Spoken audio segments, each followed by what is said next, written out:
सुभद्रा योजना आवेदनकारी आसिला बड़ खबर। किए पाइबे 50,000 टंका आउ किए पाइबेनी तार संपूर्ण लिस्ट देइसंती ओडिशा सरकार। जो माने सुभद्रा योजना पाई आवेदन करने को इच्छुक थिबे सेमाने विज्ञप्ति अनुसार आवेदन करिपारिबे। शिशु और महिला विभाग पक्षरु सुभद्रा योजना गाइडलाइन प्रकाश करा जायछि। एहासह सुभद्रा योजना कमिटी गठन करिसंती राज्य सरकार।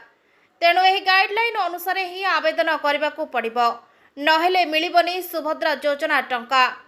सुभद्रा योजना कमिटीर अध्यक्ष मुख्य शासन सचिव रहितबा बेले उपाध्यक्ष रहिबे उन्नयन कमिशनर रहिसंती। एहा सत्ते एही कमिटी रे 12 जन सदस्य और जणे उपसदस्य रहिबे। तेबे सुभद्रा योजना पाई कोन रहिछि योग्यता जानि नियंतु। सुभद्रा योजना पाई आवेदन करने को इच्छुक थिबा महिला ओडिशार बासिंदा होइथिबे।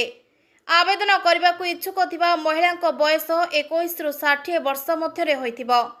बयस 1 जुलाई 2024 रे 21 वर्ष होइथिबा आवश्यक।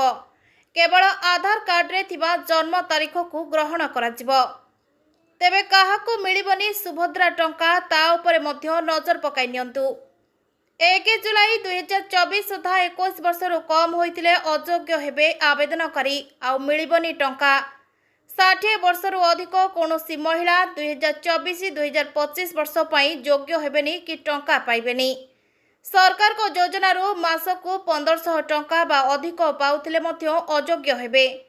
पेंशन छात्रवृत्ति सहायता ग्रहण करुथिले अयोग्य हेबे आवेदनकारी आउ पाइबेनी टंका। तेबे दर्शक बंधु एबे जानी सारिथिबे जे आपनकू आपनक परिवार रो केउ माने टंका पाइबा योग्य। तेणु सेही अनुसार आवेदन करंतु आउ लाभ उठांतु। Bureau report Odisha digital.